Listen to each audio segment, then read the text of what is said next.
Olá, seja muito bem-vindo a mais um Know-How, podcast do NASP feito para você. E você já sabe, se você curte esse programa, se você gosta de assistir o Know-How, compartilha com seus amigos, comenta aqui, interage com a gente quer te conhecer e saber mais do que você quer ouvir aqui no Know-How, né, Paulo? Isso, dê sugestões aí pra gente, as pessoas pra gente convidar também.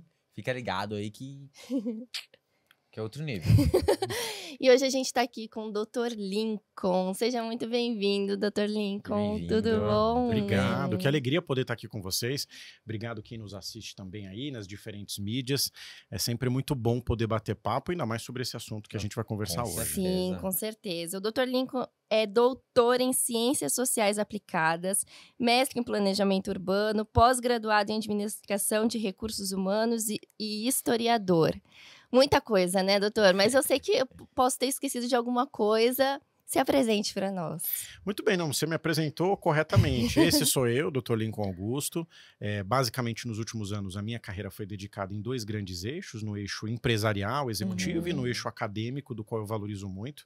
E aí fui construindo a minha carreira em busca de formações, né? Sim. A gente sabe o quanto o estudo é importante, independentemente de qual área que você atue.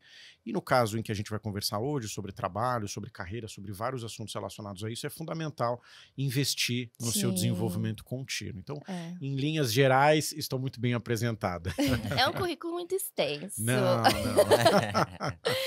E uma pergunta tradicional aqui do nosso programa é: quem é você na Alameda do NASP? Então, quem que é o Dr. Lincoln Augusto na Alameda do NASP? Muito bem, eu sou paulistano, nasci aqui na cidade de São Paulo, filho do seu Sérgio e da dona Isabel. Finalzinho dos anos 90, fui morar no interior, na cidade de São José dos Campos, que é aqui pertinho de São Paulo, dá uma hora e pouquinho. E sou um apaixonado por estudar. Os últimos anos, a minha vida basicamente foi dedicada a muito estudo, né? Eu ouvi uma frase da minha mãe que acho que virou um mantra na minha vida, que é: não pare de estudar nunca.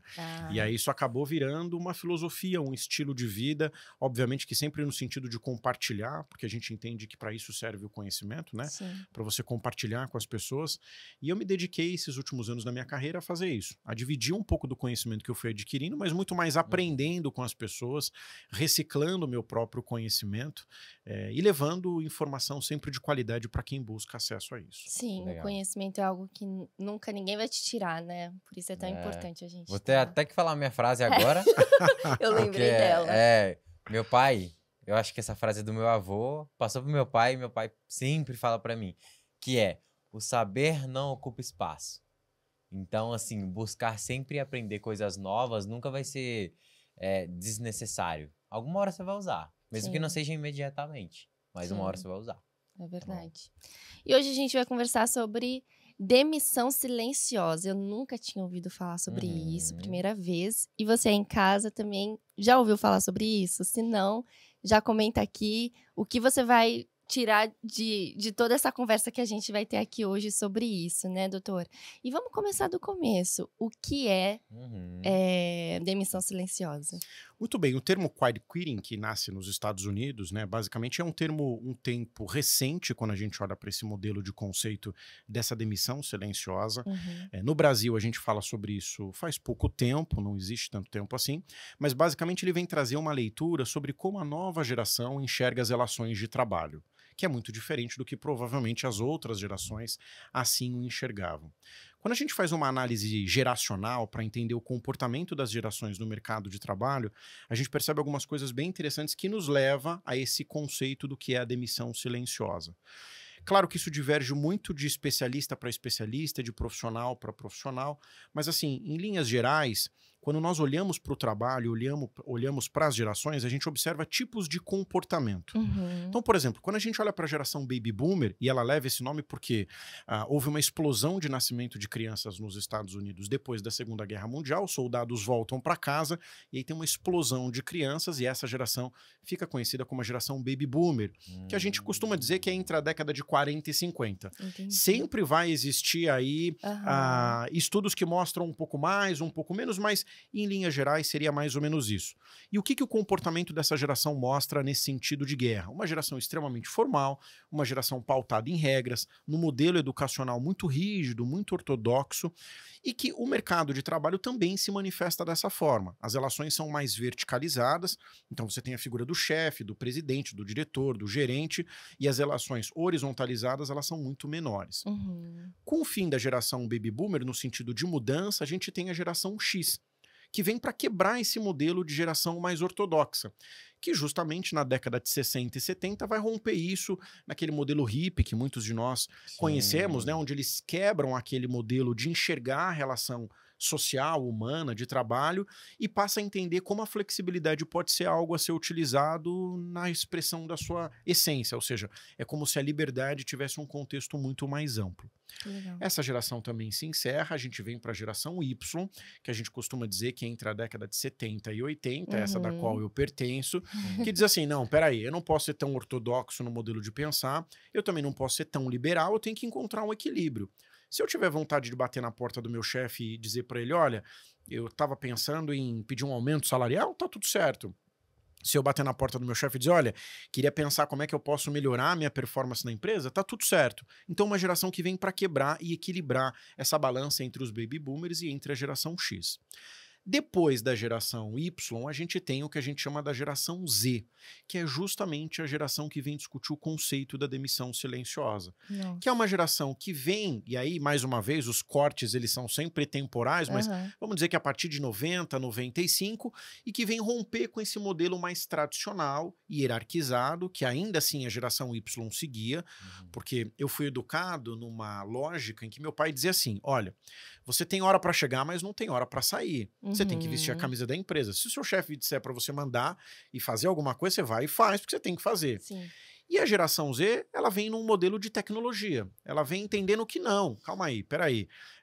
O trabalho é diferente. Eu não tenho que... E aí eu vou abrir aspas, porque é uma figura de linguagem. Eu não tenho que me matar para poder ter uma carreira. Eu posso conciliar a vida pessoal, eu posso trabalhar, eu posso servir na igreja, eu posso ajudar uma ONG e ainda assim ser feliz com o meu trabalho. Então esse movimento, né, do quiet quitting, dessa demissão silenciosa, ele ganha espaço muito na geração Z, que entende que é preciso quebrar essa ruptura hierarquizada, mas sobretudo esse modelo de trabalho, em que eu tenho hora para entrar e não tenho hora para sair. E com o advento da pandemia, as coisas mudaram muito mais, porque foi daí que as pessoas perceberam que qualidade de vida é algo que tem que estar na pauta de qualquer profissional. Sim, eu estava pesquisando mesmo e vi que era um movimento da geração Z, né? E esse fenômeno tem criado muita fama no TikTok, principalmente. Porque as pessoas estão gravando elas pedindo a demissão. Ou elas falando sobre, é injusto, não é certo, vou priorizar minha saúde mental e não vou trabalhar até tarde, não vou fazer além, né? Se eu não me engano, tem uns dados que cerca de 23% dos jovens, né, dos adolescentes ali, entre 18 a 24 anos, que eles não estão empregados hoje em dia. E, tipo, para colocar isso numa geração anterior, é muito difícil. Porque a geração anterior, com 12, 14 anos, já estava trabalhando. Claro que sem as leis, tudo que a gente tem hoje. Mas, assim, você comparar uma geração com a outra em questão de empregabilidade, deles estarem trabalhando, é algo bem diferente, né? Sim. E, enfim, quando eu vi, né, que isso tá criando... eles estão se filmando, pedindo demissão, eu pensei assim... Porque a minha ideia no início era, tipo assim... Eu vou fazer o mínimo e vou esperar ser demitido. Para mim, gente, eu esqueci a palavra. Demissão silenciosa era isso. Vou fazer o mínimo, não vou me destacar, o meu chefe não vai gostar mais do meu trabalho. E daí eu vou ser embora. demitida. Não vou precisar pedir as contas, porque eu tô infeliz aqui. Mas quando eu vejo que eles estão se filmando, pedindo demissão e falando que isso faz parte desse movimento, eu percebi que não é só nessa minha visão que funciona a demissão silenciosa. É também você pedir as contas porque você não tá feliz nesse trabalho, você tá achando que eles estão exigindo além. E eu achei até interessante isso, né, doutor? Tem várias... Não, a minha visão Vários talvez não estava detalhes, certa, né? Tem a parte do chefe, se eu não me engano. Que ele tá infeliz com a pessoa, ou sei lá, pode ser algo pessoal. Ele acaba sendo bem mais rígido do que o necessário. Para essa pessoa acabar pedindo demissão por não estar aguentando aquela demanda gigantesca. Eu sempre gosto de fazer um olhar por meio de um recorte. Por quê? Porque senão a gente dá uma amplitude para um movimento que é importante e legítimo, mas com uma proporcionalidade muito maior do que de fato ele se instala dentro da sociedade. Quando você comenta da hashtag, olha que interessante. Quando você olha as pessoas que fazem essa hashtag, existem duas características que a gente precisa prestar muito atenção. Primeiro, a maioria dessas pessoas são pessoas de cor de pele branca e a maioria dessas pessoas são pessoas de classe média ou classe média alta. Então a gente está falando de um recorte, de um movimento de pedido de demissão de uma população que muitas vezes não representa a maioria da sociedade, nem global, tampouco brasileira, de que tem um respaldo muitas vezes familiar para fazer esse movimento. Então, olha, eu estou infeliz no meu trabalho, eu estou insatisfeito nas minhas relações profissionais, mas eu tenho um pai, uma mãe, eu tenho um tio, uma tia, um vô, uma avó, alguém que vai me dar um respaldo. Porque se a gente pensar fora desse recorte, fora dessa bolha, a realidade não é essa. A realidade ainda é de uma população que muitas vezes não tem ali a sua voz, o seu direito tratado. A gente ainda tem relações de trabalho análogas no Brasil, por exemplo, que mostram que o conceito precisa ser olhado sobre diferentes perspectivas. Mas isso não vai deslegitimar essa ação desse movimento de demissão silenciosa. Quando você pega os dados da indústria, por exemplo, no Brasil, de janeiro de 2022 a junho de 2022, foram 2,9 milhões de pedidos de demissão. Então, a gente está falando que quase 3 milhões de pessoas disseram assim: não quero mais, não é isso que eu quero para minha vida. E isso é legítimo, porque o modelo de trabalho, principalmente no pós-pandemia, mostrou que a gente consegue compreender as relações sem ter que fazer com que essas relações sejam exauridas. Eu não preciso chegar no final do dia e achar que eu não fiz nada depois de trabalhar 14 horas. Porque em algum momento, algum de nós, quem está nos assistindo, já teve essa sensação de que às vezes você trabalhou o dia inteiro, aí você chega em casa e fala, parece que eu não fiz nada. Mas você fez muita coisa, você trabalhou bastante. Então essa relação do trabalho ela precisa ser muito equilibrada.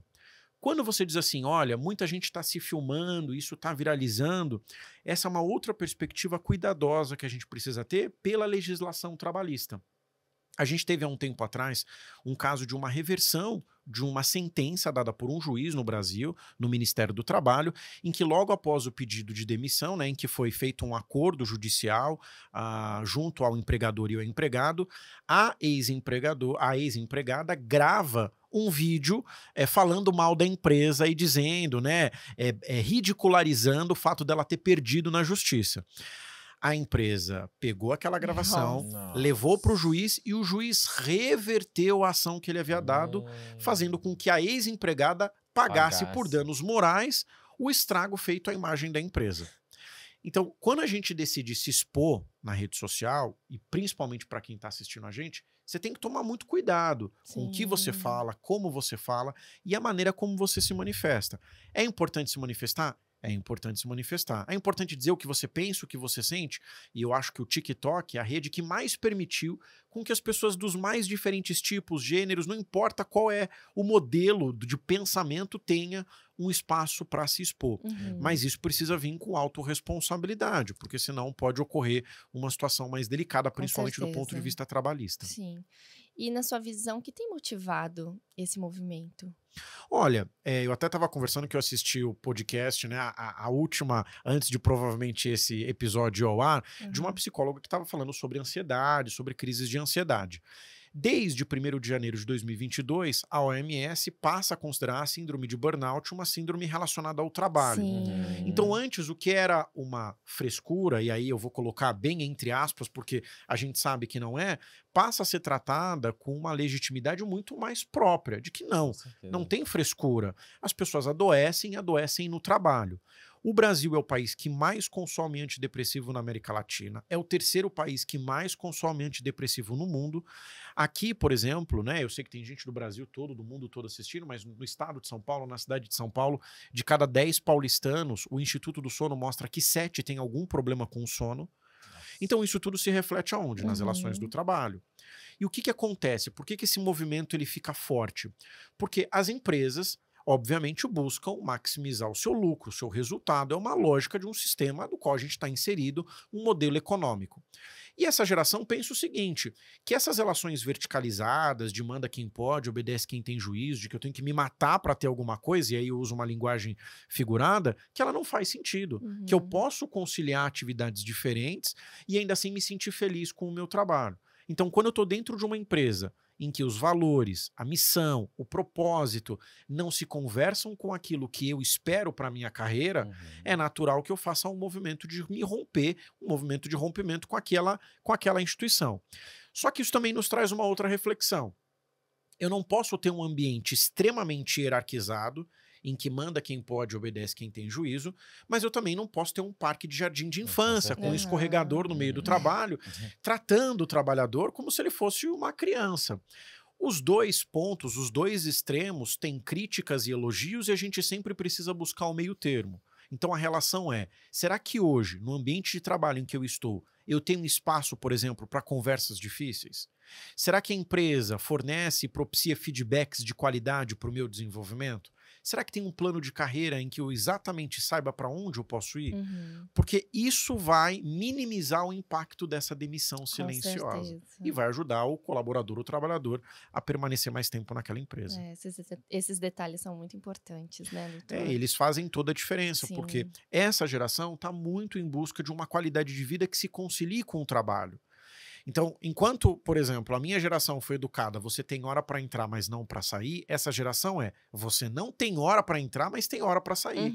Então, inverteu o processo. Então, eu não posso exigir um comportamento desses profissionais que seja aquele mesmo comportamento do qual talvez a minha geração tenha sido educada com relação ao trabalho. Então, a gente sempre tem que buscar um equilíbrio. Agora, tem outro ponto importante que é o seguinte, quando as pessoas olham para esse modelo de demissão silenciosa, muito se fala sobre a quantidade de tarefas que você tem dentro do trabalho. E aí as pessoas dizem assim, eu vou fazer o mínimo de esforço possível, que foi a frase que você usou. Então assim, eu vou fazer o mínimo de esforço possível para acontecer duas coisas. Ou para a empresa entender que é isso que eu vou fazer, que é o que está no meu contrato de trabalho e ponto, acabou, ou porque eu quero provocar uma demissão. Né?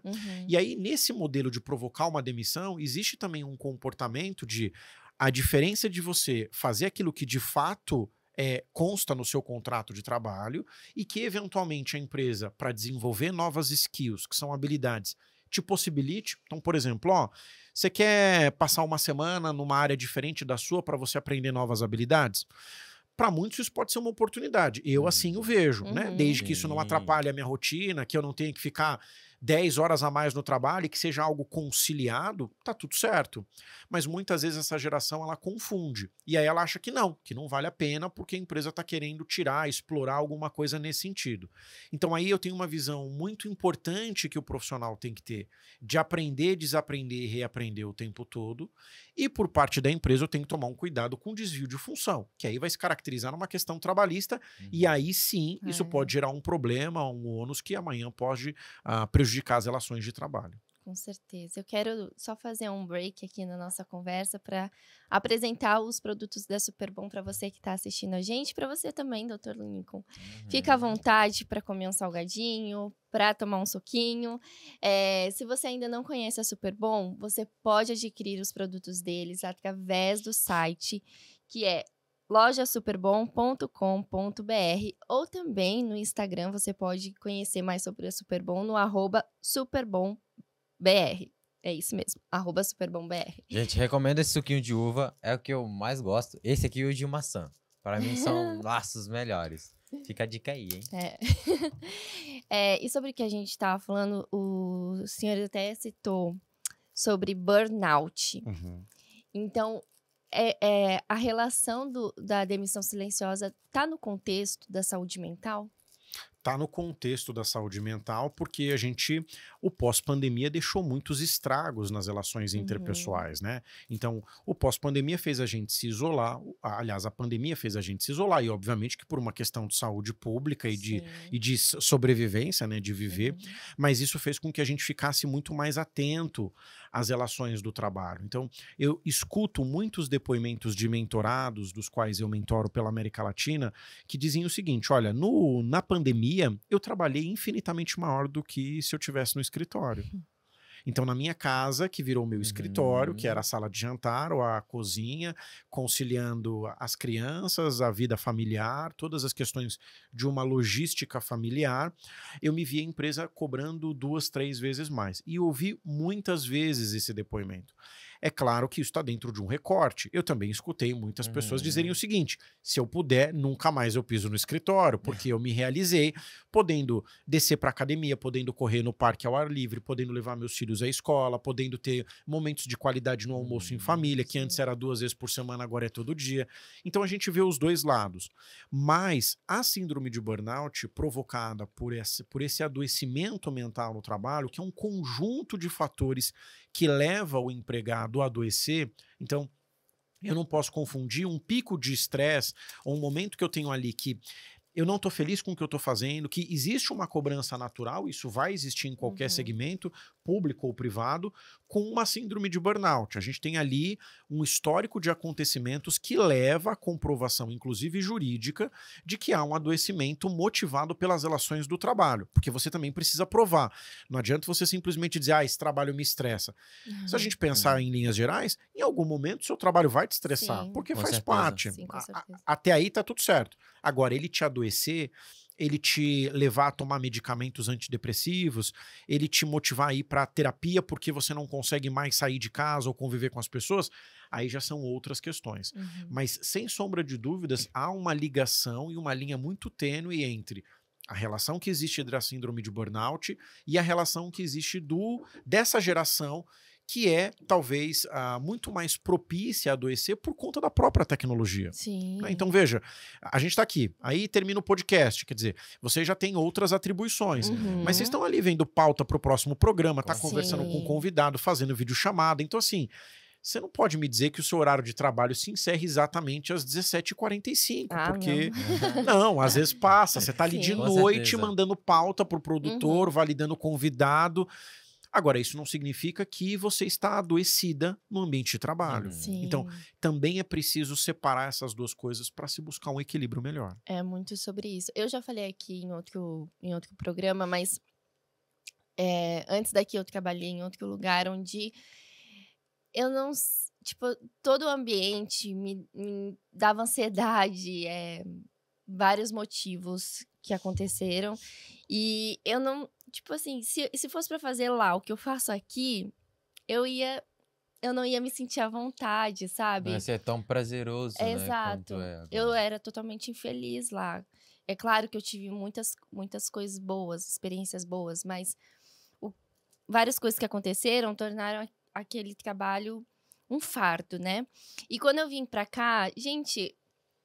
Eu amo trabalhar aqui, sabe? Então, se eu precisar ficar até mais tarde, eu vou ficar e eu vou sentir prazer nisso. É nítido ver isso na Thaís. É muito legal. Porque tem vezes que ela chega com uma matéria nova, ela chega muito empolgada. Mesmo que ela não fale nada, dá pra ver na cara dela que ela tá tipo... Ai, meu Deus, eu vou escrever isso aqui. É engraçado, é legal. Então, isso aí que você me disse agora me fez pensar e comparar, sabe? Esses 2 empregos que eu tive. E como lá era algo mais difícil pra mim. E aqui eu trabalho muito mais, mas é muito mais prazeroso. E talvez seja por isso. Acho que tem muito a ver também com a minha personalidade, talvez. Lá não tinha tanto trabalho. E aquilo, o que muita gente, acho que, na minha cabeça, eu sempre pensava, nossa, todo mundo deve querer um trabalho desse, onde não tem muita coisa para se fazer e você fica mais tempo à toa do que trabalhando. Mas aqui, eu gosto disso, sabe? De ter muito trabalho, de fazer muita coisa, de produzir. Então, eu acho que tem muito a ver com a minha personalidade também, de gostar de trabalhar muito. E por isso eu quis compartilhar aqui com você. Então com a vem sua pro geração NASP, também, gente. né? Eu acho que a geração de vocês, eu acho que também vem com uma perspectiva de trabalho diferente, que assim, Sim. dá para ser prazeroso. É. Dá para ter um momento de descontração sem perder o foco. Dá para ter um Aham. momento leve, né? Você entrar numa cabine como se fosse de descompressão no trabalho, mas ter a responsabilidade de entregar Sim. conteúdo, pauta, de ter um momento de seriedade. Então, assim, eu acho que esse equilíbrio é algo que as outras gerações, a minha, por exemplo, admira muito, porque eu falo, nossa, caramba, dá para fazer isso mesmo. Dá para levar, às vezes, as coisas com mais leveza. Então, isso é uma questão de comportamento. Claro, tem um traço da sua personalidade, Sim. isso é evidente, Porque eu mas tem sou a da geração. geração Z, aliás. Que tá meio contra esse sistema de você trabalhar até mais até além, tarde. né? É verdade. Mas eu acho que tem muito da minha personalidade mesmo, né? E aí tem um outro ponto também nessa nossa conversa que eu acho importante para quem está nos assistindo, que é o seguinte. Existe uma falsa sensação, e isso é uma linha muito tênue que a gente corre também, de que assim, você pode ter baixo esforço para ter alto resultado trabalhando pouco. Uhum. E aí a gente começa a cruzar com alguns dados que são muito interessantes. Por exemplo, no Brasil, quando você pega os dados do IBGE, o Instituto Brasileiro de Geografia e Estatística, e os dados relacionados ao Ministério do Trabalho, existe uma conta que ela é uma conta muito interessante. O tempo de estudo no Brasil está vinculado à sua remuneração. O que significa isso? Que quanto mais você estuda, maior a probabilidade de você ter uma remuneração, um salário mais compatível com o que você espera para sua carreira. Uhum. É claro que a gente vai encontrar pessoas semi-analfabetas milionárias e a gente vai encontrar pessoas pós-doutoras desempregadas. Mas os extremos devem ser olhados como recortes do extremo. Eles não podem ser olhados como um recorte geral. Uhum. Então, o que a gente percebe? Que no Brasil, o tempo de estudo está muito vinculado à sua remuneração. E por que eu estou te dizendo isso? Porque a mesma rede social que nos fala sobre essa libertação, sobre esse processo de que a gente não deve, e aí eu vou usar a linguagem figurada de novo, se matar no trabalho, te diz que você pode em 7 dias alcançar 7 dígitos. Mas que 7 dígitos são esses que você consegue em 7 dias sair de um estado A e ir para o estado Z no final do alfabeto, basicamente milionário, com baixo esforço e alto impacto? Isso vai acontecer ao longo da sua carreira.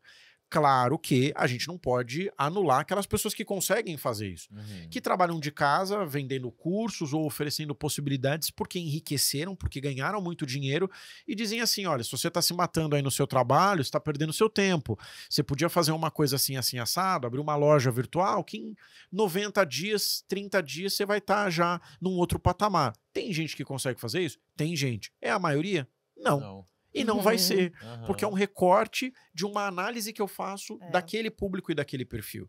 Então, nas relações gerais, o trabalho ainda continua sendo um meio de sobrevivência, o trabalho continua ainda sendo como um meio de autodesenvolvimento e aprendizado, que a gente não pode colocar numa caixinha de que se você amanhã, para ser feliz, você vai trabalhar pouquinho e vai ganhar muito. Mesmo que a geração Z entenda que o salário não é o ponto principal, e eu escuto isso de muitos jovens que falam para mim, olha, entre ser feliz com o que eu faço, né, e ganhar muito, eu prefiro ser feliz. Com certeza. Não é? Moral. Não é? Só que chega um momento da sua vida, principalmente quando você passa dos 30 anos, dos 35 anos, que você fala, legal, é importante ser feliz. Mas será que eu quero continuar morando de aluguel? Mas será que dá para ficar dependendo o tempo todo de transporte público? Puxa vida, mas eu queria conhecer um outro lugar. Então aí você começa a entrar num dilema da sociedade em que nós estamos inseridos, que é, para eu poder gozar desses benefícios, vai ter que haver uma dose mínima de sacrifício. Então é muito importante a gente também entender que não existe essa relação de eu vou ganhar muito dinheiro e vou prosperar da noite para o dia, alcançar 7 dígitos sem ter um alto esforço, muitas vezes com baixo impacto no começo da carreira. Mas com o passar do tempo, essa relação precisa sim ser mais equilibrada. Legal. E como que as empresas têm olhado esse movimento, doutor? Como que elas têm agido diante disso? A gente tem empresas que têm, por exemplo, áreas voltadas para talento, áreas voltadas para cultura e clima organizacional, para o capital humano, em que isso é pauta diária dos assuntos dos gestores. Então, o tempo todo eles estão buscando entender o que a gente pode fazer para o nosso ambiente de trabalho ser um ambiente mais saudável do ponto físico, mais saudável do ponto emocional, que o colaborador tenha uma clareza da carreira que ele pode traçar, né? Então, não necessariamente ele precisa seguir um modelo de carreira, ele pode passar por outros. Então, existe uma preocupação. Mas eu sempre penso assim, às vezes, essa preocupação está muito na multinacional. Por que na multinacional? Porque existe uma cultura corporativa global que, às vezes, esse assunto não é discutido aqui, mas está sendo discutido em outros países. Agora, a minha preocupação sempre é, e com a padaria do seu Manuel? Exato. Que tem 90 colaboradores, que funciona 24 horas por dia, que tem um ritmo de trabalho alucinado. Será que nesses modelos de negócios, que não são aqueles de grande escala, essas pessoas estão discutindo isso? Porque veja, vamos pegar o exemplo, para quem, eu sei que tem gente do Brasil inteiro, do mundo inteiro assistindo, mas vamos pegar o exemplo de São Paulo. Se você sair do extremo da Zona Sul, por exemplo, o extremo da Zona Leste, de transporte público, você vai levar pelo menos aí, considerando uma média bem otimista, entre ônibus, trem e metrô, de 2 a 3 horas. É uma viagem. Então vamos usar o máximo, 3 horas para ir, 3 horas para voltar, são 6 horas. Você tem que trabalhar 7 horas e 20 por dia. É como se você tivesse uma dupla jornada de trabalho, a do deslocamento e a do trabalho em si. Então as grandes companhias, eu vejo que muitas vezes, motivadas por políticas globais das suas próprias empresas, trabalham. É claro que tem empresas nacionais preocupadas com isso também. Mas uma empresa que tem 5 mil, 10 mil, 50 mil colaboradores, ela tem um modo de olhar para esse assunto. Uma empresa que tem 100, 150, 40, 30, 20, como é que ela está olhando? Que quando um funcionário falta, quebra o quadro empresa. Porque eu só tenho um chapeiro. Se ele faltou, e agora? O que eu faço? Então, a relação que eu preciso olhar é sempre para essa escala de que a nossa preocupação também tem que ser com todos os níveis hierárquicos e com todos os níveis de modalidades de empresa, seja pequena, micro, média ou a multinacional.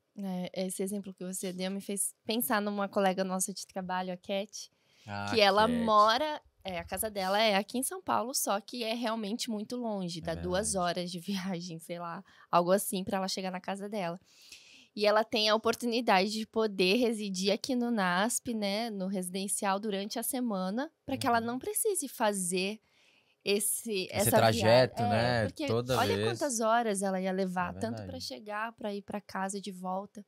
Então é legal mesmo essa preocupação das empresas em o bem-estar do funcionário. E eu quero que o colaborador chegue feliz, que ele sorria o tempo todo. E assim, desculpa, para quem vive a realidade da maioria dos brasileiros, que é o transporte público lotado, o perigo de você ser assaltado, a hora que você sai da sua casa e ainda chegar na empresa e ter que dizer, não, vamos lá, a gente vai vencer, tá tudo certo, e você ter que se automotivar o tempo todo, ela é muito difícil. Com certeza. Mas, claro, isso também é um recorte de um olhar que a gente está dando para esse modelo específico de tema que a gente está tratando aqui. E como a gente pode encontrar o equilíbrio nisso, doutor, entre a minha vida pessoal, minha vida no trabalho, e sem perder a minha qualidade de produção? Olha, existem muitas formas, né? O autoconhecimento, ele é um instrumento que todo mundo pode ter acesso. Acho que o ponto mais importante é você colocar no papel hoje, literalmente, o que te faz feliz, né? E o que te faz feliz versus aquilo que você espera para sua vida. Então, fazendo uma leitura temporal de daqui 2, 3, 5 anos, o que você imagina? Então, vamos supor, hoje eu sou estudante. Então, estou no 2º ano, no 1º ano, no 3º ano da faculdade. Dependendo do curso, você vai fazer 3 anos, dependendo do curso, vai fazer 5 anos. O que eu imagino para esses próximos anos? Eu imagino continuar tendo um modelo de vida, um padrão de vida que eu tenho parecido com o que é hoje. Para mim tá tudo certo andar de transporte público, para mim tá tudo certo me deslocar um tempo a mais, mas eu gosto de onde eu trabalho, para mim tá tudo certo não ter o melhor emprego do mundo, porque para mim o que vale mais é me sentir bem comigo mesmo. Se esse for o seu lema, o seu mantra, tá tudo certo. Tá tudo ok, não tem problema nenhum. Mas se você tem uma projeção de crescimento, você vai ter que entender onde você vai ter que fazer os ajustes necessários para falar, não, peraí, se eu penso em ter um carro, se eu penso em comprar um apartamento, em financiar uma casa, se eu penso em amanhã, por exemplo, ter um instrumento de trabalho, um computador melhor, se eu penso em amanhã em sair de uma posição júnior para ir para uma posição sênior na empresa, o que eu estou disposto nesse momento a intensificar para poder ter esse resultado? Porque não tem como. Minha mãe dizia uma frase que eu levo muito como uma frase de vida, que é sacrifício temporário, benefício permanente. Então, às vezes, é preciso fazer um sacrifício temporário, mas o benefício vai vir, e vai vir de forma contínua. Mas será que eu estou disposto ou disposta a fazer isso? Então, o que a gente precisa entender é o que me motiva hoje E quais são os planos que eu tenho a curto... Eu não estou falando a longo prazo, daqui 10 anos. A curto e médio prazo. Então, vou pensar na minha jornada estudantil. Daqui 2, 3, 4, 5 anos, quando eu me formar, o que eu estou imaginando? Entrar no mercado de trabalho em que eu vou ser empreendedor autônomo e vou ser dono da minha carreira, e tá tudo certo. Ou construir uma carreira dentro de uma empresa em que eu vou ter que seguir as regras do jogo. E quais são as regras do jogo? Para você crescer, você vai ter que se desenvolver. Para você desenvolver, você vai ter que fazer esforço. E esforço, às vezes, não tem aquela lógica de baixo esforço e alto impacto, porque às vezes você vai ter que gastar muita energia. Com certeza. Aprender um outro idioma, muitas vezes ter que aprender outras funções que não necessariamente são aquelas que você mais admira, porque isso vai ser o start para você poder ter o resultado lá na frente. Então, eu tenho que ter um olhar amplo para a minha carreira, pensar de uma forma mais macro. Tá bom, e daqui 3 anos acaba a faculdade, e aí? Eu não consigo mais ser estagiário. Né? O que eu vou fazer com a minha carreira e com a minha vida? Essas respostas vão te ajudar no direcionamento das suas escolhas. E aí, se você decide não, tá tudo certo. Para mim, qualidade de vida é a coisa mais importante que tem. E eu não tô olhando para remuneração, e sim para o fato de poder, sei lá, 5 horas da tarde, dizer, ó, até logo. Tchau, até sábado e amanhã. domingo eu não trabalho e volto na segunda-feira. Ué, tá tudo bem. Qual é o problema? Tá tudo certo. Só que isso também vai te trazer consequências, ônus e bônus ao longo da sua vida pessoal, profissional e tudo mais. E é legal como esses movimentos fazem o mercado de trabalho evoluir, né? Não só esse tema de demissão silenciosa, como outros que pouco era falado nas empresas, como sustentabilidade, diversidade. Precisou de um movimento para que as coisas mudassem, né, doutor? Pois é, e esse movimento, obviamente que na nossa cultura brasileira, ele é um movimento provocado, ele não é um movimento institucionalizado e natural, né? A gente começa a discutir hoje assuntos que, na verdade, deveriam ser pautas, assim, que deveria fazer parte do contexto. Eu me lembro no começo dos anos 2000, quando surge aquela lei sobre a contratação de pessoas com deficiência. Então, eu me lembro muito de um discurso de muitas empresas que eu tenho que cumprir a cota. Mas não é cumprir a cota. A gente não está falando de cota. A gente está falando de dar inclusão no trabalho para todo mundo. E eu não estou olhando qual é o tipo de deficiência que aquela pessoa tem. Eu estou olhando quais são as competências que ela tem que vão ajudar no negócio. Veja, a limitação que ela tem, pouco me importa. O que eu quero é saber como ela pode se desenvolver e como eu posso ajudar a ela se tornar uma profissional melhor cada vez mais. E, veja, passaram-se 20 anos e a gente ainda não tem esse assunto, assim, digamos que fluindo de uma forma madura nas empresas. Com certeza. Isso é uma troca, né? A empresa, ela projeta, dá o conhecimento para esse funcionário e com esse conhecimento que ele adquiriu, ele com certeza vai ajudar a empresa a evoluir. Porque funciona de ambas as partes isso. Então, traz um equilíbrio também. Sim, com certeza. Eu quero dar mais um break aqui na nossa conversa para te convidar também para conhecer o NASP. Quem sabe o curso de psicologia se encaixa aqui na nossa conversa, né? E te motive a querer ajudar outras pessoas, a trabalhar dentro de empresa para cuidar de outras pessoas. Isso é muito legal dentro das empresas. Ter esse setor de psicologia é super importante, né, doutor? Com certeza. É uma das coisas que vem nessa nova geração. Ter um momento, ter um ombro amigo, ter alguém que você pode desabafar e procurar ajuda. Então, se você tem vontade de fazer um curso, fazer uma faculdade, vem para o NASP e conheça mais sobre a gente no @unaspsp, @unaspbr também. E você pode, se você está ouvindo a gente, você pode digitar aí no seu navegador o sp.nasp.br/know-how 230. E se você está vendo a gente pelo YouTube, vai ter um QR Code aqui para você acessar e conhecer mais, tá bom? E o link na descrição também, de ambas as plataformas. Uma parte da nossa conversa aqui me fez pensar sobre a transição de carreiras, né? Porque quando eu me percebo infeliz num trabalho, não tô satisfeito, eu percebo que eu também posso ser empreendedor, né, doutor? Que eu não preciso, não me enquadro em CLT, não me enquadro em ser mandado, em ser um funcionário. Ter um chefe, né? Eu me enquadro em eu ser o chefe. Mas, às vezes, dentro de uma empresa, para você chegar a ser o chefe, leva um tempo, né? Mas, então, isso pode acarretar e provocar uma mudança de carreira ou profissão, né? Pode, porque a gente também tem um movimento de pessoas que estão empreendendo cada vez mais. O Brasil está entre os 10 países que mais empreendem no mundo, mas tem 2 dados importantes. A maioria dos brasileiros ainda empreendem por necessidade, então empreender por necessidade é diferente de empreender por inovação. Quando eu empreendo por inovação, eu tive uma ideia, uma sacada, acredito naquilo e uso aquilo como uma forma para crescer, para me desenvolver, porque eu tenho uma ideia que provavelmente vai revolucionar alguma coisa. Quando eu empreendo por necessidade, eu preciso colocar o que comer no final do dia no prato dos meus filhos, no meu, da minha esposa ou de quem convive comigo. Quem empreende por necessidade, por exemplo, muitas vezes vai acabar, de forma às vezes até por falta de conhecimento, levando o seu negócio a situações como, por exemplo, quebra, problema fiscal, problema financeiro, problema de caixa.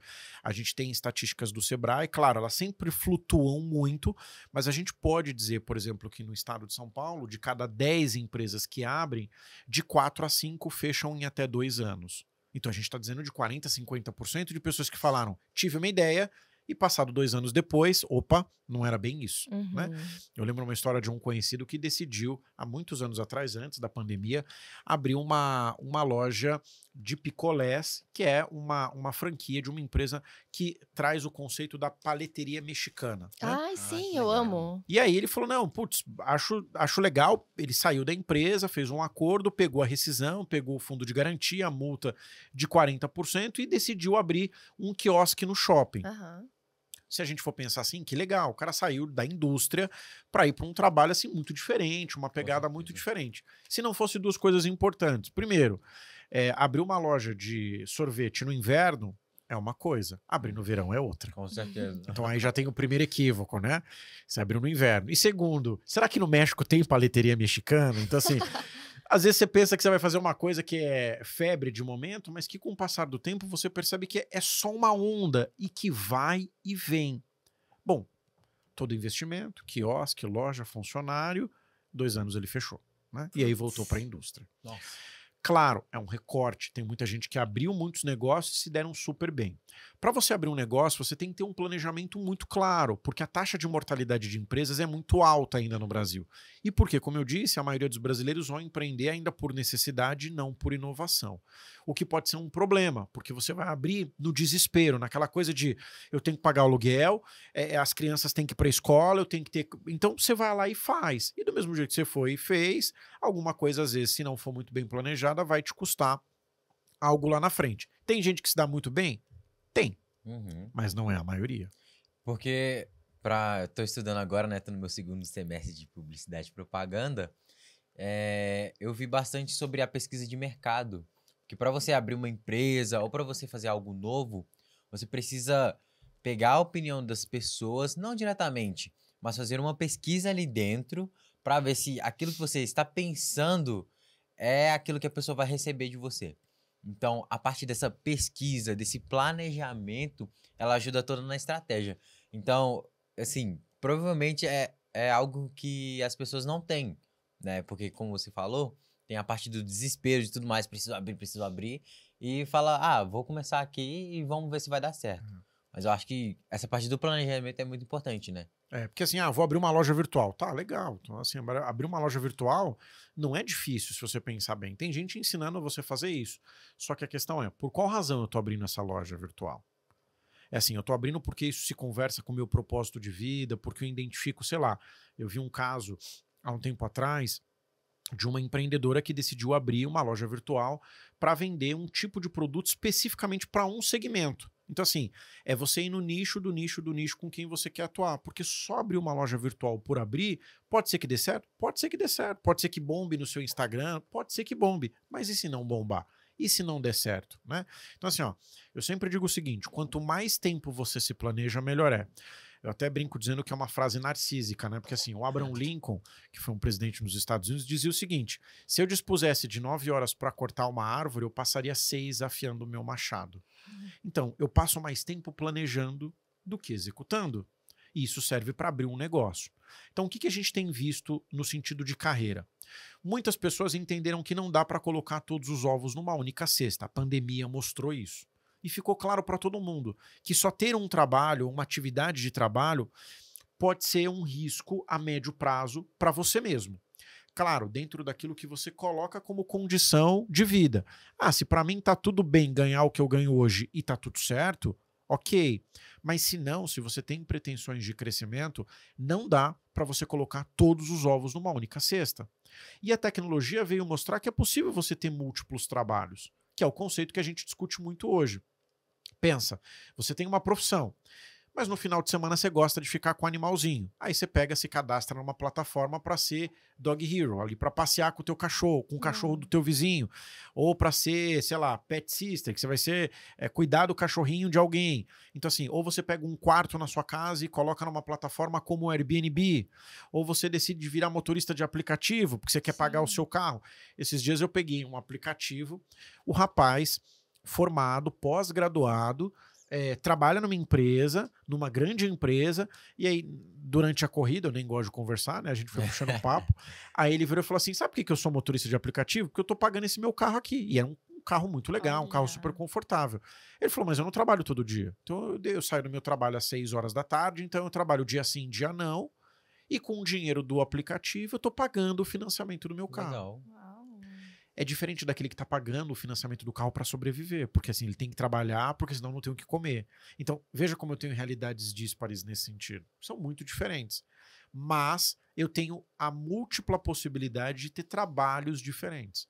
E isso faz com que a gente crie essa relação de carreira. Então, eu não preciso sair da empresa em que eu estou trabalhando para abrir uma empresa.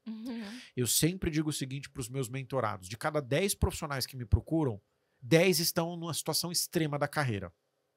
E aí não cuidaram, não gerenciaram, não se autodesenvolveram e hoje precisam de respaldo. Mas o que eu percebo? Que o melhor momento para você fazer uma transição de carreira de emprego, de empresa, é quando você está trabalhando, não quando você está desempregado. Olha, boa dica. Por quê? Quando você está desempregado, você está muito mais sujeito a qualquer proposta, porque tem a necessidade. A não ser que você esteja em casa falando assim, não, eu vou esperar o telefone tocar, ou o e-mail chegar, e aí eu escolho. Ok, pode ser que você esteja nessa condição. Não me parece que é a condição da maioria das pessoas. Tocou o telefone, se agradece, ajoelha e fala, não, é nesse que eu vou. Quando você está empregado ou empregada é diferente. Você tem margem de negociação. Então vem uma empresa e diz assim, olha, lá, te viu no LinkedIn, te faz uma proposta, queria que você viesse trabalhar com a gente. Tá, ok, o que vocês têm para me oferecer? Ah, eu tenho para te oferecer X, e você ganha algo próximo a isso. Você pode dizer assim, ó, obrigado, fico lisonjeado de vocês terem me encontrado, mas para sair de onde eu estou, para ir ganhar algo parecido, não vale a pena. Ah, não, mas espera aí, a gente pode negociar, eu tenho benefício, você não precisa trabalhar 5 dias na semana no escritório, são só 2. Opa, então eu já começo a negociar. Então, a gente diz que o seu passe enquanto empregado vale muito mais estando trabalhando do que estando desempregado. E aí essa transição de carreira para o ambiente jurídico, que é sair do CPF para o CNPJ, pode ser feita gradualmente. Né? Nada me impede de estar ali trabalhando todos os dias, mas, poxa, vou abrir uma loja virtual, vou testar o mercado por 6 meses, deu certo? Aí eu faço uma transição. Para aí sim você poder efetivar essa mudança de carreira. Muito legal isso, essa preparação, Demais. né? Não ser pego de calças curtas, como diz o ditado popular, né? E uma coisa que a gente conversou em off ontem é sobre a diferença entre profissão, carreira, era isso, né? Isso. E tinha um outro termo também. E, na verdade, a gente falou muito sobre a diferença entre esses dois termos, né? Que geram muita confusão. Então, eu acho legal a gente acho que até para ilustrar, né, para quem está assistindo a gente, essa questão de diferença de profissão e de carreira, mas também dos tipos de carreira que existem. A gente costuma dizer que existem 4 tipos de carreiras que você tem, né? Então você tem, aliás, de transição de carreira, me perdoe. Você tem 4 tipos de transição de carreira. É aquela que você pode mudar de área dentro da empresa. Então eu trabalho numa área X e vou para uma área Y. É aquela que você pode mudar de empresa, eu trabalho na indústria e vou para o comércio. É aquela que você pode mudar de profissão, eu fazia engenharia, agora faço publicidade e marketing. Ou é aquela que você pode mudar de CPF para CNPJ, deixa de ser empregado e passa a ser empregador. Esses são os 4 tipos de transições de carreira mais comum que a gente vê no mercado. Então, qualquer um desses 4 movimentos estão dentro do escopo de transição de carreira. E por que a gente fala que carreira é diferente de profissão? Porque a profissão ela vai atestar, certificar o exercício de uma profissão que normalmente é fiscalizada por um órgão que vai atestar a sua capacidade de exercer aquela função. Eu não posso simplesmente abrir o YouTube e assistir todos os vídeos, sei lá, de um médico e dizer que agora eu sou médico também. Porque, Com certeza. agora eu zerei o tutorial do YouTube, eu já posso fazer uma cirurgia cardiovascular. Eu não posso fazer isso. Então, a profissão, ela sempre vai validar. Por isso que você tem os conselhos. Conselho Federal de Medicina, Conselho Federal de Psicologia, o CREA e todos os outros que existem para as profissões, que vão validar o exercício de uma atividade fiscalizada. Isso é muito importante. A carreira não necessariamente tem um órgão que fiscaliza o exercício daquela atividade. Por exemplo, para eu me tornar médico, eu tenho que fazer medicina. Para eu me tornar psicólogo, eu tenho que fazer psicologia. E para eu me tornar gamer ou influenciador digital, o que eu faço? É só prática, né? Tipo... Muitos vão dizer assim, ó, um microfone, uma câmera, talvez sorte. É claro que conhecimento vai fazer a diferença, mas é assim, é você e as possibilidades que o destino vai colocar na sua vida. Que pode ser que você vire, sei lá, um youtuber famoso, um influenciador digital famoso. Então, não necessariamente eu preciso de alguém que vai fiscalizar, homologar, certificar o exercício daquela atividade. Só que quando a gente fala que a profissão e carreira são coisas diferentes, não significam que elas não possam se encontrar. Por exemplo, vamos pegar um médico. A vida inteira exerceu a medicina.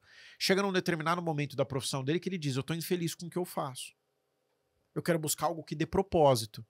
Então ele larga um grande centro médico de uma grande capital e vai trabalhar no Médicos Sem Fronteiras, onde a carreira dele está motivada por servir as pessoas. Então, veja, eu consigo alinhar a profissão com carreira. Realmente. Né? E eu gosto muito de dar o meu caso no reverso. Apesar de ser historiador e de não ter exercido, dei aula, mas eu não posso dizer assim, eu exerci a profissão de historiador. Eu estudei, me formei, mas eu construí uma carreira ao longo dos últimos 20 anos. E hoje, com 40 anos, eu estou na sala de aula no 3º ano de psicologia, porque eu quero uma profissão. Então, eu posso gravar um vídeo dando dicas sobre vários assuntos? Eu posso. Mas eu preciso tomar um certo cuidado com o que eu vou falar, com quem eu estou falando, o que eu estou dizendo. Então eu preciso de alguém que fiscalize isso e diga, não, calma aí, isso daqui tá ok, você não pode dizer isso daqui, você não pode simplesmente dizer assim, ó, vou te curar se você seguir os 3 passos que eu vou te ensinar. Eu estava vendo uma crítica há um tempo atrás de um profissional que fala sobre TDAH, mas ele não é psicólogo, mas ele tem milhões de seguidores e a técnica dele funciona muito bem. Só que seria importante se ele tivesse um respaldo de uma profissão. Sim. Que daria muito mais. Traz um peso também Claro, para a própria pessoa, né? Obviamente. Mas ele fez uma escolha. E isso pode dar algum problema. Até a primeira pessoa que fizer o método com ele dizer, não, calma aí, isso não funciona comigo. E aí eu começo a questionar o método. Quer dizer, funcionou para uma bolha, mas não funciona para todo mundo, porque senso comum não é embasamento científico. Legal, gostei.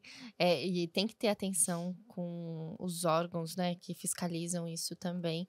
E tem muito influenciador digital na área de esportes que fica dando treinos, né, na internet e não pode, porque você não é educador físico.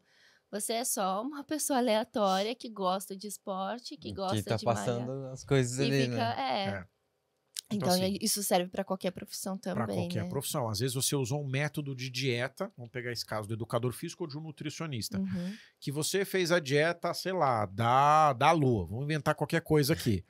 E você decidiu cortar carboidrato, decidiu diminuir a ingestão de glúten, de uma série de coisas. E falou, nossa, caramba, eu sequei. Então, se eu sequei, as outras pessoas podem secar também. Mas isso é um perigo, vou te dizer por quê. Há muitos anos atrás, eu decidi cortar o glúten. Eu não sou celíaco. Celíaco, para quem não sabe, é quem eventualmente não pode ter qualquer tipo de contato com a farinha. Eu cortei 100% o glúten. E eu perdi muito peso. De fato, eu vi a minha qualidade de vida melhorar. Mas a minha mãe, quando viva, ela era diabética, né? Ela tinha diabetes. E eu vi um estudo que correlacionava que as pessoas que cortavam o glúten eram mais propícias a desenvolver um tipo de diabetes. E como eu sempre fui uma pessoa que a cada 6 meses costumo fazer exame de sangue, eu comecei a perceber que minha glicose aumentou. Mas como é que a minha glicose aumentou se eu cortei o açúcar, a ingestão de determinados tipos de alimento que poderiam ser prejudiciais? Por isso que eu digo, senso comum não é conhecimento científico. Então, assim, funciona para um monte de gente. Mas e quais são as consequências? Você imagina, eu gravo um vídeo dizendo, não, vou dizer assim, corta isso que isso vai mudar a sua vida.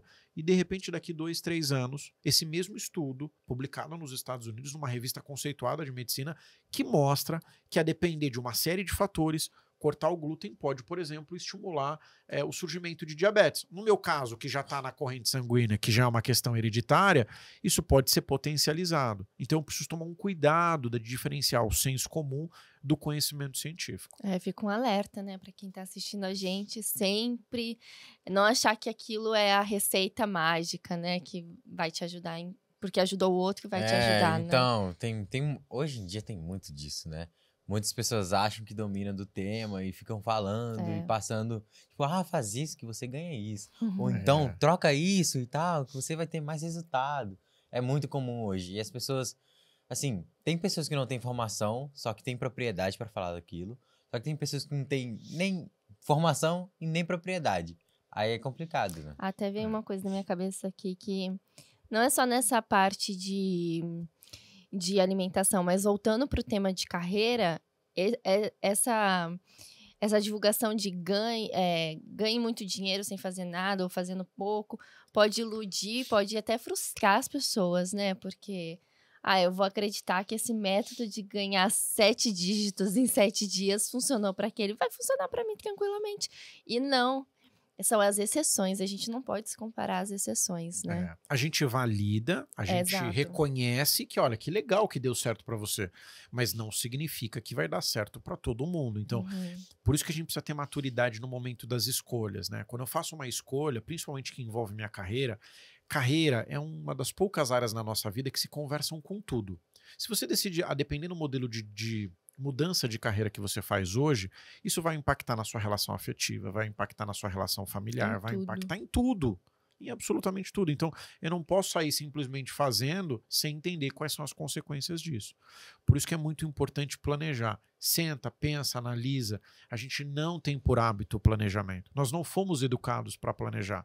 Enquanto cultura, a gente é ótimo para apagar o fogo, mas a gente é péssimo para prevenir o incêndio. Então, isso gera consequências.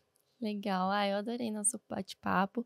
Você acha que tem algo mais importante que a gente não disse aqui, que precisa ser dito sobre esse assunto, doutora? Olha, eu penso que assim, com relação à demissão silenciosa, é um movimento que acontece, ele é legítimo e deve ser respeitado, que as empresas precisam ter esse cuidado de criarem ambientes que sejam saudáveis do ponto de vista físico e emocional. A gente também precisa olhar do ponto de vista do colaborador, de que eu preciso também ter uma tolerância, uma resiliência maior, e que esse movimento é legítimo, mas ele também está dentro de uma bolha, de um espectro, e deve ser analisado dentro de uma bolha e de um espectro. Como eu disse, a maior parte das pessoas que viralizaram a hashtag são pessoas de cor de pele branca com classe média. Aí fica fácil. Não é a realidade da maior parte da população brasileira. E com relação à transição de carreira, lembrar dos 4 tipos, né? Então eu tenho mudança de empresa, mudança de área, mudança de profissão e também de CPF para CNPJ, e entender que abrir o seu próprio negócio pode ser muito bom, desde que você coloque isso no papel. Muito legal. Eu tenho uma pergunta, eu não sei se é do seu domínio isso, mas as empresas, elas são obrigadas ou tem alguma cláusula, alguma coisa assim, que ela tem que ter o psicólogo lá, alguma coisa assim, ou não? Olha, hoje, até onde eu sei, na né, legislação trabalhista, né, não tem nada que normatize a obrigatoriedade de um profissional de saúde mental dentro do ambiente corporativo. O que a gente percebe é que muitas empresas, se antecipando ao pós-pandemia, decidiram incluir no seu quadro de colaboradores profissionais especializados na área da saúde mental. E a gente já percebeu que quando isso acontece, a produtividade aumenta. Então, produtividade está relacionada à saúde mental. Quanto melhor eu me sinto no meu trabalho, provavelmente mais eu vou produzir. Com certeza. O ideal seria que todas as empresas tivessem ou um apoio ou convênios, né, com profissionais que pudessem dar esse suporte. Que legal. Muito bom. Doutor, muito obrigada por ter aceitado o nosso convite, estar aqui no Know-How. Foi um bate-papo muito importante. E é um assunto que tem que ser falado mais vezes, né? Até para a evolução do mercado de trabalho. É Verdade. importante. Eu fiquei até caladinho nesse episódio, porque eu tô muito admirado com esse tema. Porque era algo que eu não tinha tanto conhecimento. Na verdade, não sabia de quase nada, mas eu sou apaixonado por curiosidade. Então, assim, quando me contam coisas novas, eu fico, tipo, admirando, sabe? Foi muito legal mesmo, de verdade. Muito obrigado por ter vindo. Imagina, obrigado vocês pelo convite, é sempre um prazer. E espero que quem esteja nos assistindo consiga aí fazer as suas análises, tirar as suas conclusões, porque isso é muito importante também. Sim. Com certeza. E conta pra gente onde o pessoal pode te encontrar, Verdade. seu arroba. Olha, o pessoal pode me encontrar pelo Instagram, @drdoutor.lincolnaugusto, @drdoutor.lincolnaugusto, e pelo LinkedIn também como Dr. Lincoln Augusto. Eu sempre costumo publicar uma série de coisas. Tem o canal no YouTube também, Dr. Lincoln Augusto, mas o Instagram, o LinkedIn, onde a gente movimenta bastante, rede de negócios, troca muita informação, todo mundo é sempre muito bem-vindo. Sim, e você mentora executivos, né? Se alguém tiver interesse de contratar o seu serviço... Por meio das próprias meio redes dessas sociais, redes. né? Claro, Ok.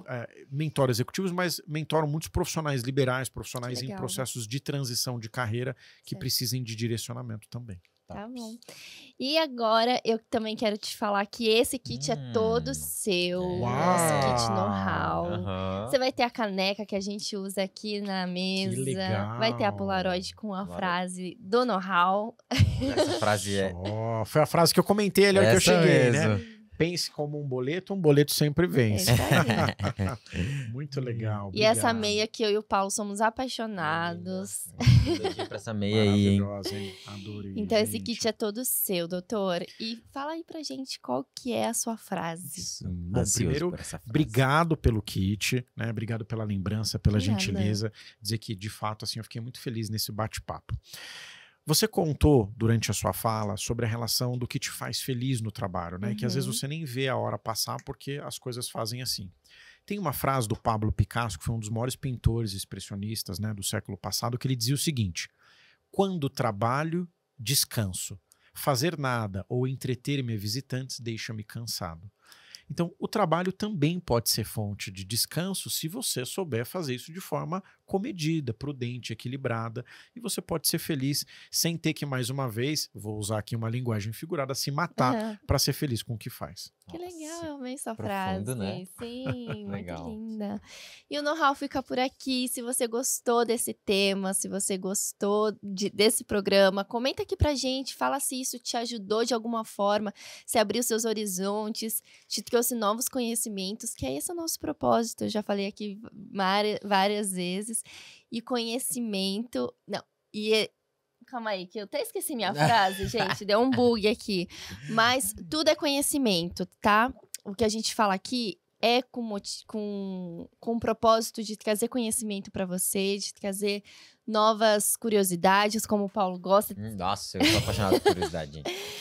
É por isso que a gente tá aqui. E eu lembrei, informação é conhecimento, tá bom, gente? Um grande beijo e até a próxima. Tchau, tchau.